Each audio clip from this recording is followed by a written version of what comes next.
मनाबे पागलों की तरह चीख रही थी। ओए आयनुकुची, आखिर तुम कब से इतने अच्छे हो गए? So hey guys, welcome back to the channel. So आज मैं लेकर आया हूँ classroom of the elite season 3 का एपिसोड 8। सो पिछले एपिसोड में हमने देखा था कि क्लास सी में सभी लोग आयनुकुची को एक्सपेल करने का प्लान बनाते थे और उन सब को ये करने के लिए यमाउची ने कहा था। और इसके बारे में आयनुकुची को कुशिदा के थ्रू पता चल जाता है और इसलिए इसके लिए आयनुकुची मनाबू से कुछ मदद मांगता है। फिर इसके अगले दिन होरिकिता और मनाबू बातें करने लगती है। फिर इसके बाद होरिकिता अपने क्लास में सभी से कहती है कि इस क्लास से यमाउची को एक्सपेल होना चाहिए। सो अब इस एपिसोड में यमाउची कहता है कि पर मैं ही क्यों? फिर होरिकिता कहते हैं कि तुमने अपने क्लास के लिए ज़्यादा कुछ भी कंट्रीब्यूट नहीं किया है। फिर इस पर यमाउची कहता है कि पर ईके और सूडो ने भी तो कुछ नहीं किया है। फिर होरिकिता कहते हैं कि फिर भी उन दोनों के मुकाबले में तुम काफ़ी पीछे हो। फिर यमाउची कहता है कि चुप रहो और ईके सूडो तुम दोनों भी तो कुछ बोलो। और कोएंजी ने तो स्पेशल एग्ज़ाम को भी स्किप किया था, तो उससे ज़्यादा तुम्हें काफ़ी अच्छा हो। फिर होरिकिता कहती है कि हाँ, कोएंजी को अपने एक्शन को सुधारने की ज़रूरत है, पर जब बात आती है एक स्टूडेंट के अकेले की एबिलिटीज़ की, तो उसमें कोएंजी तुमसे काफ़ी ज़्यादा अच्छा है। और अब मैं तुम सबको बताना चाहती हूँ कि मैंने यमाउची को ही एक्सपेल करने का क्यों सोचा। यमाउची ने आयनुकुची को एक्सपेल करने के लिए उसके खिलाफ वोट कलेक्ट किया है। क्यों? क्या मैंने कुछ गलत कहा यमाउची? और ये सुनने के बाद सभी लोग हैरान होने लगते हैं। तब यमाउची कहता है कि मुझे तो ये सब करने के लिए ईके ने कहा था। फिर ईके कहता है कि वो तो मुझे कुशिदा ने इसके लिए मदद मांगी थी। फिर यमाउची भी कहता है कि हाँ, मुझे भी कुशिदा ने ये सब करने को कहा था, उसने तुम सभी को भी यही कहा होगा, है ना? फिर कुशिदा रोने लगती है और वो रोते हुए कहती है कि तुम कितने बुरे हो यमाउची, तुमने ही तो मुझे ये सब करने के लिए हेल्प मांगी थी और मैं तो ये करना भी नहीं चाहती थी, फिर भी मैंने तुम्हारी हेल्प करने की पूरी कोशिश की। फिर होरिकिता कहते हैं कि कुशिदा-सान, तुम्हारी बात सभी लोग मानते हैं, इसलिए तुम्हें इसके लिए सावधान होना चाहिए था, पर आइंदा कुछ भी करने से पहले सोच समझ के फैसला लेना। फिर भी इसमें यमाउची अभी भी गुनहगार है। तब यमाउची कहता है कि मैंने कुछ भी नहीं किया है। फिर कोएंजी कहता है कि ये तो और भी ज़्यादा मज़ेदार होता जा रहा है, पर यह थोड़ा अजीब नहीं है कि तुम आयनुकुची को ही एक्सपेल करने की कोशिश क्यों कर रहे थे? इसके पीछे पक्का तुम्हारे पास कोई ना कोई रीज़न ज़रूर होगा। फिर इसके बाद होरिकिता कहते हैं कि यमाउची, तुम सकानागी के साथ मिलके चुप चुप कर काम कर रहे हो, है ना? या फिर मैंने कुछ गलत कहा? फिर यमाउची कहता है कि बकवास बंद करो, तुम्हारे पास इसके लिए क्या प्रूफ है? फिर होरिकिता कहते हैं कि अच्छा, तो फिर क्या तुम मुझे अपना फ़ोन दिखाओगे? उसमें पक्का सकानागी का भी नंबर होगा। फिर इस पर यमाउची कहता है कि वो तो हम दोनों दोस्त थे, इसलिए मेरे पास उसका नंबर होगा ही ना। फिर ईके कहता है कि इसका मतलब तुम सच में उसके साथ मिलते थे? फिर यमाउची कहता है कि अभी थोड़ा शांत रहो, मैं तुम्हें इसके बारे में बाद में समझाऊंगा। फिर होरिकिता कहते हैं कि लगता है ये सब करने के बदले में सकानागी ने पक्का तुम्हें कुछ देने का वादा किया है, जैसे कि ये करके वो तुम्हारे साथ डेट करने के लिए मान गई होगी और इससे बेकार से रीज़न के लिए तुमने अपने क्लासमेट को धोखा देकर किसी दूसरे स्टूडेंट को एक्सपेल करने की कोशिश की है और इसलिए तुम इस क्लास के सबसे यूजलेस स्टूडेंट हो, इसलिए तुम्हें इस स्कूल से निकालने का मेरा सबसे मेन रीज़न यही है। और होरिकिता की इस डिसीजन पे कोएंजी सपोर्ट करता है। फिर यमाउची अपने आप को डिफेंड करता है। तब होरिकिता कहते हैं कि और अगर तुम सब मेरी बात से सहमत नहीं हो तो फिर तुम सब मेरे खिलाफ वोट कर सकते हो। मैंने अपना फैसला सुना दिया है, अब तुम सबको जो करना है वो करो। फिर सूडो कहता है कि एक मिनट सुजुने, मैं समझता हूँ कि तुम क्या कह रही हो, पर मैं अपने दोस्त को एक्सपेल होने नहीं दे सकता। फिर इस पे होरिकिता कहते हैं कि मैं समझती हूँ कि तुम अपने दोस्त को बचाना चाहते हो, पर किसी एक को बचाने के चक्कर में कोई और एक्सपेल हो जाएगा, इसलिए हमें इसमें इमोशनली नहीं बट लॉजिकली डिसीजन लेना होगा। फिर सूडो कहता है कि माफ़ करना यमाउची, अब मैं इसमें कुछ भी नहीं कर सकता। फिर कोएंजी कहता है कि तो फिर ये तय रहा। फिर यमाउची कहता है कि एक मिनट, सभी मेरी बात सुनो, ये सब कुछ बकवास है। फिर होरिकिता कहते हैं कि तुम चाहे कुछ भी कह लो, पर इस क्लास में तुमसे ज़्यादा एक्सपेल होना और कोई डिजर्व नहीं करता है। फिर इस पे यमाउची कहता है कि पर ये तो सिर्फ तुम्हें लगता है, इन सब ने मुझे प्रॉमिस किया है कि हम सब आयनुकुची के खिलाफ वोट करेंगे। तुम सब ने कुशिदा को जो वादा किया था उसे भूलना मत। फिर कुशिदा कहते हैं कि मैंने एक गलती की है, इसलिए मैं अपना प्रॉमिस वापस लेना चाहती हूँ। फिर यमाउची कहता है कि तुम ये नहीं कर सकती कुशिदा। फिर इस पे कुशिदा कहते हैं कि आखिरकार तुम अपने क्लासमेट को धोखा कैसे दे सकते हो यमाउची। फिर यमाउची उसे कुछ कहने ही वाला था, पर तभी सभी लोग उसे बहुत ही घूर घूर के देखने लगते हैं, इसलिए वो कुछ भी नहीं बोल पाता। फिर होरिकिता कहते हैं कि यहाँ पे सबसे बेकार तुम ही हो और ये मेरा ओपिनियन है। फिर तभी हिराता खड़े होकर कहता है कि रुक जाओ होरिकिता-सान, मैं इसके खिलाफ हूँ। एक दूसरे से छुटकारा पाना गलत है। फिर होरिकिता कहते हैं कि हमारे पास इसके अलावा और कोई सॉल्यूशन नहीं है, फिर भी तुम इसके खिलाफ हो। फिर हिराता कहता है कि हाँ, क्योंकि मैं किसी को भी खोना नहीं चाहता हूँ। फिर होरिकिता कहते हैं कि तुम्हें चाहे कुछ भी करने का मन हो, पर मैं अपने डिसीजन के साथ ही फाइट करूँगी, और इसलिए मैं तुम सबसे अभी के अभी जानना चाहती हूँ कि क्या यामाउची को इस स्कूल में रहना चाहिए या फिर नहीं। तो चलो शुरू करो। फिर हिराता थोड़े गुस्से में कहता है कि क्या तुम चुप रहोगी होरिकिता, ये सब डिस्कशन करना गलत है। फिर होरिकिता कहती है कि तो तुम ही बता दो कि हमें क्या करना चाहिए। फिर तभी हम हिराता के दूसरे रूप को देखते हैं, जिसमें वो गुस्से में टेबल पे लात मारता है और वो कहता है कि चुप रहो होरिकिता। सब लोग ध्यान से सुनो, मुझे होरिकिता की बातों का जरा सा भी फर्क नहीं पड़ता कि वो सच है या नहीं। फिर यामाउची कहता है कि पर हिराता वो सच नहीं है, यहाँ पे मैं एक विक्टिम हूँ। फिर हिराता कहता है कि तुम और विक्टिम, हाँ मजाक बंद करो। अभी अभी उसने तुम्हारे बारे में जो भी कहा उससे तो ये हो ही नहीं सकता कि तुम उसमें इन्वॉल्व ना हुए हो। और सिर्फ यही नहीं, तुम सब ने मिलकर अपने दोस्तों को निकालने की जो कोशिश की है वो बहुत ही गलत है। फिर इस पर होरिकिता कहते हैं कि तो तुम क्या कहना चाहते हो कि हम बिना कोई प्लान के कल वोटिंग कर दें। फिर हिराता कहता है कि इसमें गलत क्या है, हमारे पास अपने क्लासमेट को एक्सपेल करने का कोई हक नहीं बनता, और यहाँ पे सबसे गलत तो तुम हो होरिकिता। जिस तरह तुम सबको लीड करके किसी एक स्टूडेंट को निकालने की कोशिश कर रही हो, ये बहुत ही गलत है। फिर इस पे होरिकिता कहते हैं कि अच्छा, पर यहाँ पे तो बहुत लोगों ने आनोकोची को भी निकालने का प्लान बनाया है। फिर हिराता कहता है कि हाँ वो भी गलत है, पर तुमने जो भी किया है वो उससे भी ज़्यादा गलत है, इसलिए अब कल मैं तुम्हारे खिलाफ वोट करूँगा। फिर इस पे होरिकिता कहते हैं कि ठीक है, मुझे इससे कोई दिक्कत नहीं है। फिर तभी मिस चाबासिरा कहते हैं कि तुम सबको लग रहा होगा कि ये एग्ज़ाम बेकार है, पर इस दुनिया में तुम सब कभी ना कभी ऐसे सिचुएशन को ज़रूर फेस करोगे जिसमें कुछ लोगों का कोई काम नहीं है। इसलिए जिस किसी को भी लग रहा है कि ये एग्ज़ाम सिर्फ स्टूडेंट्स को प्रेशर देने के लिए लिया गया है, वो स्टूडेंट्स कभी भी मैच्योर नहीं बन पाएंगे। और मैं तुम सबके इस मैटर पे कुछ भी इंटरफेयर नहीं करूँगी, जिससे शायद तुम लोग कल अच्छे से वोट कर पाओ। फिर इसके बाद क्लास टी में सभी लोग रोएन को बाहर निकालने की बात कर रहे होते हैं। फिर तभी वहाँ पे मनाबे इबुकी के पास आकर कहती है कि तुम इतनी उदास क्यों दिख रही हो, क्या तुम्हें रोएन को एक्सपेल होता देख दुख हो रहा है क्या।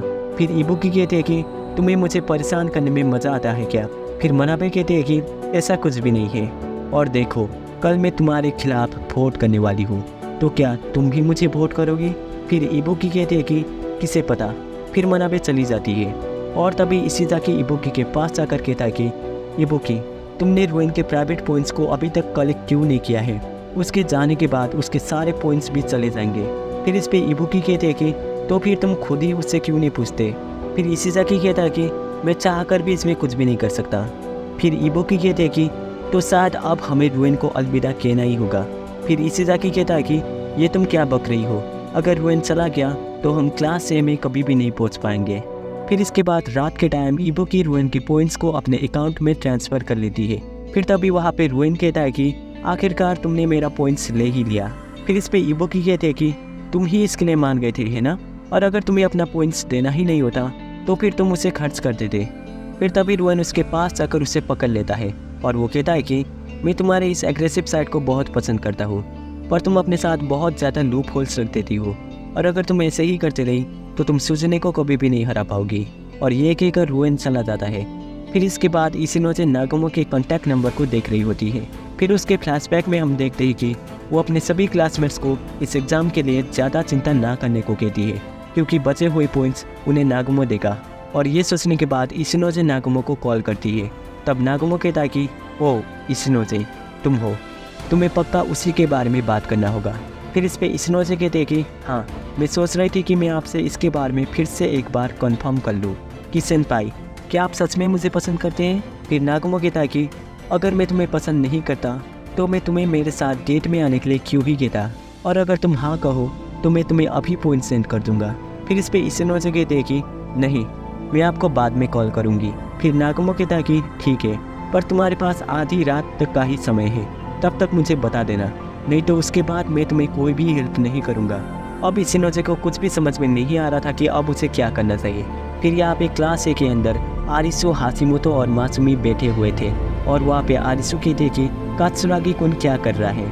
फिर इस पे हाशिमोतो कहता है कि वो कुछ टाइम से बहुत ही चुपचाप बैठा हुआ है, लगता है शायद वो एक्सपेल होने के लिए रेडी हो चुका है। फिर आरिसु कहते हैं कि चलो अच्छा है, और हाँ लगता है क्लास सी वालों को पता चल चुका है कि यमाउची मेरे लिए काम कर रहा है, और वैसे मुझे पता था कि कुछ टाइम के बाद उन सबको इसके बारे में पता चल जाएगा। फिर मासूमी कहते हैं कि पर अब हमें ये नहीं पता कि वहाँ पे कौन एक्सपेल होगा। फिर इस पे आरिसु कहते हैं कि शायद ये तुम्हें नहीं पता होगा, क्योंकि अभी मैं उन सब के सभी चालों को देख पा रही हूँ, और इसमें मुझे कुछ भी करके राजा को आखिर तक बचाना ही होगा। फिर इसके बाद क्लास सी में वोटिंग होना चालू हो जाता है, और सभी के वोट खत्म होने के बाद यमाउची डर के मारे बहुत ही कांपने लगता है।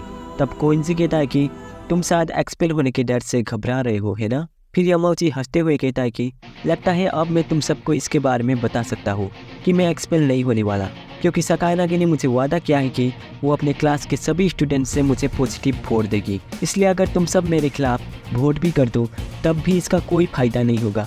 तुम लोगों ने सही सुना, मुझे अब क्लास ए बचाएगी। तुम में से कितने लोगों ने मुझे वोट किया था, पर अब इसका कोई मतलब नहीं है। फिर तभी चाबाशिरा वहाँ आके यमाउची को बैठने को कहती है। फिर वो रिजल्ट अनाउंस करने लगती है, जिसमें वो कहती है कि अब सबसे पहले मैं तुम सबको उन टॉप 3 स्टूडेंट्स के बारे में बताऊंगी जिसको सबसे ज़्यादा पॉजिटिव वोट मिला है। इसके तीसरे नंबर पे है किक्यो कुशिदा, और इसके दूसरे नंबर पे है हिराता योसुके। तब ईके कहता है कि पर अगर हिराता सेकंड है तो आखिर फर्स्ट कौन है? फिर तभी टीचर कहने लगती है कि इसमें पहले नंबर पे है कियोटाका आयानोकोजी, तुम फर्स्ट आए हो। और फर्स्ट प्लेस पे आयानोकोजी का नाम सुनने के बाद वो सभी लोग हैरान हो जाते हैं, और होरिकिता उससे पूछते हैं कि आखिर तुमने क्या किया है? फिर तभी यमाउची खड़े होकर कहता है कि क्या आयानोकोजी, इस आपने गलती से नेगेटिव वोट को तो चेक नहीं कर लिया ना? फिर इस पे चाबाशिरा कहते हैं कि मुझसे कोई गलती नहीं हुई है, और जब बात आती है नेगेटिव वोट की तो अनफॉर्चुनेटली तुम इसमें फर्स्ट आए हो यमाउची। और ये सुनने के बाद यमाउची चिल्लाने लगता है, और वो कहता है कि पर ये कैसे हो सकता है? ओ हाँ सकायनागी, आप सकायनागी से इसके बारे में पूछ सकती है, उसने कहा था कि वो मुझे वोट दिलवाएगी। फिर चाबाशिरा कहते हैं कि इस क्लास से निकल जाओ यमाउची, पर यमाउची उसकी बात नहीं मान रहा था। फिर तभी कोइंजी कहता है कि जल्दी से निकल जाओ, तुम्हारा अस्तित्व इस क्लास से मिट चुका है। तुम पहले भी और अब भी सिर्फ एक सड़े हुए स्टूडेंट हो जिसने 1 साल तक अपनी लाइफ में कुछ भी इम्प्रूव नहीं किया है। फिर यह सुनने के बाद यमाउची बहुत ही गुस्से में उसको एक चेयर से मारने की कोशिश करता है, पर कोइंजी उस चेयर को पकड़ लेता है, और वो कहता है कि ओह तो तुम मुझे चोट पहुँचाओगे, ठीक है अब मैं क्या करूँगा ये देखो। फिर तभी चाबाशिरा उन्हें रोकने लगती है, और वो यमाउची से कहते हैं कि यमाउची, सिचुएशन ज़्यादा बिगड़ जाए उससे पहले शांत हो जाओ, नहीं तो इससे तुम्हें ही नुकसान होगा। फिर इसके बाद चाबाशिरा उसे बाहर लेकर जाती है, और वहाँ पे यमाउची बहुत ही ज़्यादा रोने लगता है। फिर यहाँ पे क्लास ए में सबसे ज़्यादा नेगेटिव वोट याहिको को मिलता है, इसलिए कात्सुरागी सकायनागी से बहस करने लगता है, क्योंकि सकायनागी ने कहा था कि वो कात्सुरागी को एक्सपेल करवाएगी। फिर आरिसु बताती है कि उसने याहिको को इसलिए निकाला क्योंकि कात्सुरागी याहिको से थोड़ा ज़्यादा कैपेबल था, इसलिए वो एक कैपेबल स्टूडेंट को खोना नहीं चाहती थी। फिर इसके बाद आयानोकोजी सभी का रिजल्ट देखने जाता है, और तभी वहाँ पे पीछे से रुएन आकर उसे कहता है कि मनाबे पागलों की तरह चीख रही थी, ओए आयानोकोजी आखिर तुम कब से इतने अच्छे हो गए? फिर आयानोकोजी कहता है कि मैं कुछ समझा नहीं। फिर इस पर रुएन कहता है कि ज़्यादा नाटक मत करो, आखिर तुमने मुझे क्यों बचाया? फिर आयानोकोजी कहता है कि मैंने कुछ भी नहीं किया है, वो तो तुम्हारे दोस्तों ने तुम्हें बचाया है। तब हम कुछ दिन पहले का सीन देखते हैं, जिसमें इशिज़ाकी आयानोकोजी से रुएन को बचाने की रिक्वेस्ट करता है। फिर आयानोकोजी इस पे कहता है कि रुएन के एक्सपल्सन को हम नहीं रोक सकते, और उस बंदे को खुद इससे कोई दिक्कत नहीं है, फिर भी तुम लोग उसे बचाना चाहते हो। वेल मैं तुम्हें एक ही एडवाइस दे सकता हूँ कि तुम लोगों को रुएन के प्राइवेट पॉइंट्स को वेस्ट होने नहीं देना चाहिए। तब इशिज़ाकी कहता है कि तुम कहना क्या चाहते हो कि हम उसके पॉइंट्स लेकर उसे अलविदा कह दें? फिर इस पे आयानोकोजी कहता है कि यह एग्ज़ाम इतना आसान नहीं है कि तुम बिना कुछ करे किसी को भी बचा सको, और इसलिए क्या तुम इसमें कुछ करने के लिए रेडी हो? मैं चाहता हूँ कि तुम रुएन के पॉइंट्स को कलेक्ट करो, और उसके बाद क्या करना है वो मैं तुम्हें बाद में बताऊँगा। फिर इसके बाद जब इबुकी रुएन के पॉइंट्स को कलेक्ट कर लेती है, तब वो इसके बारे में आयानोकोजी को इन्फॉर्म करती है, और तब आयानोकोजी उससे पूछता है कि रुएन के पास कितने पॉइंट्स है। फिर इबुकी कहते हैं कि उसके पास अराउंड 5 मिलियन पॉइंट्स है। फिर इस पे आयानोकोजी कहता है कि इससे काम बन जाएगा, अब मैं किसी को बुलाने वाला हूँ, इसलिए जल्दी से फिर से मेरे रूम में आ जाओ। फिर इसके बाद हम देखते हैं कि आयानोकोजी ने इशिनोजे को बुलाया था। तब वहाँ पे इशिनोजे कहते हैं कि मैंने अपने क्लास से सभी से बात कर ली है कि हम सब रुएन को पॉजिटिव वोट देंगे, पर इसके बदले में हम चाहते हैं कि तुम लोग बाकी बचे हुए पॉइंट्स हमें दो। फिर आयनोकोजी भी कहता है कि इससे क्लास बी में भी कोई एक्सपेल नहीं होगा और रुएन भी बच जाएगा। फिर इसके बाद इबुकी कहती है कि पर तुम थोड़ी बुद्धू हो, है ना? तुमने इतने मेहनत से उन सारे पॉइंट्स को इकट्ठे किए थे, पर अब तुम उसे सिर्फ किसी एक को बचाने के लिए यूज़ कर रही हो। फिर इस पर इशिनोजे कहते हैं कि और तुम भी तो यही कर रही हो, तुम भी उन सब पॉइंट्स को अपने लिए खर्च कर सकती थी, पर तुमने उसे रुएन को बचाने के लिए किया। फिर इस पर इबुकी कहते हैं कि वेल वो शायद इसने क्योंकि मैं उससे दूर नहीं होना चाहती थी। फिर यह सब सुनकर रुएन कहता है कि ओह, तो इशिज़ाकी और इबुकी ने मेरी जान बचाई। फिर आयनोकोजी उससे पूछता कि तो आखिर अब तुम इसके आगे क्या करोगे? फिर रुएन कहता है कि किसे पता, और ये कहकर वो चला जाता है। फिर तभी आयनोकोजी को आरिसु का मैसेज आता है। सो ये एपिसोड यहीं पे ख़त्म हो जाता है एंड आई थिंक ये अभी तक का सबसे बेस्ट एपिसोड था। बाकी आप सबको ये एपिसोड कैसा लगा कमेंट सेक्शन में बता देना। सो अब मिलते हैं अगली वीडियो में। So till then bye bye.